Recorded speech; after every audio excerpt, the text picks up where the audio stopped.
You've talked a lot about drugs and alcohol and how they influence the brain and that they aren't actually helpful on a spiritual path.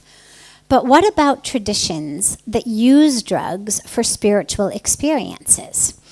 I.e., the Babas who say marijuana is sacred to Lord Shiva, or people using ayahuasca in Central South America for spiritual ceremonies, etc. Here's the thing with that. There's two pieces. First of all, remember that a spiritual experience, enlightenment, awakening, moksha, liberation, samadhi, nirvana, whatever way we think about it, it's coming back to the self. It's you. It's not like getting a ride, up to the space station so you get to see what it would be like if in a world with no gravity. What does the earth look like from a different viewpoint? Spirituality is not going somewhere. It's coming back to you. And since it's coming back to you, the only thing that's needed is you. And so whether it's very, very elaborate and esoteric and complex practices, whether it's a very, very extensive knowledge of Sanskrit, whatever it may be, these are beautiful things. Ceremonies are amazing. Pujas are beautiful. Sanskrit is an incredible language. And they're not needed for spiritual awakening. They serve different purposes. They're deeply meaningful in their own way. But in terms of your awakening, your enlightenment, it's not that God has preference for people who can speak fluent Sanskrit over those who don't, or has special preference for those who sit very long hours at ceremonies compared to those who don't.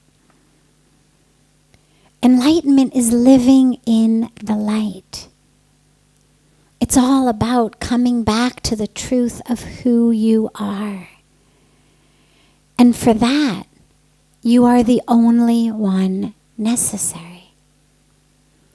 And so, in terms of alcohol, in terms of the types of drugs we normally speak about, they serve pretty much one point and one point only, which is to numb you from your present circumstances, to give you a very temporary reprieve from your normal circumstances, which, when you wake up the next day and your hangover's gone or the drugs have worn off, you are exactly where you were a few hours ago or a day ago, depending on the half-life of whatever you've ingested. You're exactly where you were, except you're also now hungover, or the lactic acid is depleted in your muscles, or you're exhausted, or whatever, again, the ramifications of that particular chemical might be. But you haven't actually helped yourself. Now we come to the drugs that the question speaks about, which are drugs that, and there's more, pretty much usually the hallucinogenic variety, that are used specifically for the purpose, not always, of course some people use them just to, have a good time and get high, but are also used for the specific purpose of spiritual experiences. Here's the problem with that. At some point, either you have to learn to do it without the drugs, or you have to commit yourself to a life of constantly taking drugs. Those are your only options. If the drug is your pathway in, either you have to keep taking it, or you have to figure out another way in if you want to get back. As most people who have experienced it do, the question is always, how do I get back? See, the problem with getting high is there's always a half-life. Some drugs have longer half-lives than others. But, you take something like LSD, for example. It's, all right, 12 hours the drug's going to last. Ayahuasca, frequently a night. So it's longer than the impact of marijuana, but it's just a matter of hours. Within 10, 12 hours, you're going to come down.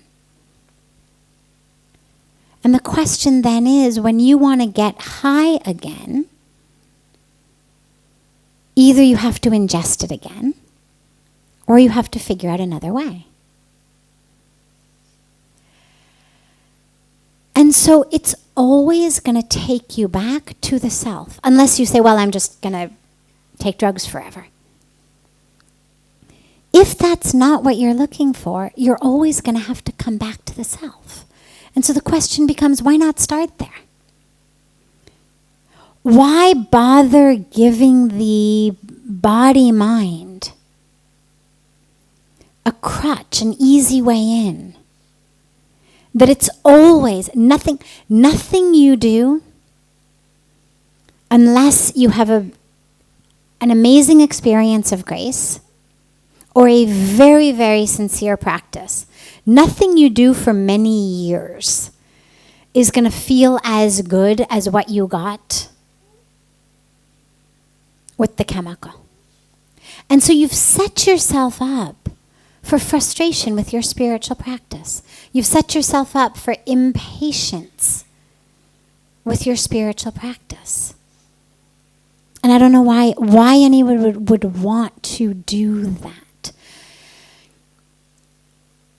What a lot of people say, even people in whom I have great trust and for whom I have great respect, is that what the drugs give is a glimpse of what's possible. That it at least shows you where you're going and what's possible. And that it then whets the appetite, you could say, for more spiritual practice. In theory, if that's all it were, okay. I mean, I don't have a big moral problem with people taking hallucinogenic drugs for spiritual purposes. I wouldn't suggest it. If someone asked my advice, I would always advise against it. But if what someone is saying is, this is giving me a vision, a window, fine. But the question always becomes, and then what? And then what? How long do you want to keep needing this drug? You've always got to come back to your practice. And the dilemma with what chemicals do to us in our brain is they actually change our brain and render us less likely to be able to have the same experiences that we were having on the drugs and even would have had without the drugs. So for example, heroin works on the same receptors and the same neural circuits as internal chemicals that our own body produces when we are having moments of great joy, great bliss. Well, so if you flood your body with heroin, and it takes up all of your opiate receptors in the brain, the brain responds. Our brains change. So if my brain is now flooded with chemicals that are filling my opiate receptors, what's going to happen is my brain is going to say, oh, wow, there's a lot of this chemical. I don't need so many receptors. The body's always looking to maintain balance. And so what it does is it closes some of the receptors. It renders them less sensitive to the opiate, which is why you keep needing more and more of the drugs. This is how you build up tolerance, why it used to be that one beer got you really drunk. Now you can drink a 6-pack and nothing happens and you have to keep drinking more. This is literally how the body adapts to chemicals. So take heroin a few times, your brain has changed and adapted. Now you want not to use heroin. Now you try to fill your life with things that bring you joy. You watch sunsets. You play with babies. The things that just make everyone smile. Except they no longer make you smile. Because your brain has pretty much dulled its opiate receptors because it was getting so much of it in the form of the heroin. So now, normal happy experiences no longer can make you feel happy. So what do? You take more heroin. Because you can't find happiness without it. And this is the dilemma with using anything chemical to have an experience that is the nature of ourself, that is who we are, is our brains, our ability to interact with consciousness, with ourselves, is physical. It's adapting to things. It's like you get really cold, your body shivers. Well, why does it shiver? It shivers to keep you warm. The more energy it can generate, the warmer you are. Otherwise, why would you shiver in the cold? It's how the body functions. So, with taking hallucinogenic drugs, I would always advise, if what you're looking for is a deep spiritual experience, meditate. Pray. You want ecstasy? Come join us at the Aarti. There's so many possibilities. Go to an ecstatic overnight kirtan. There's so much possibility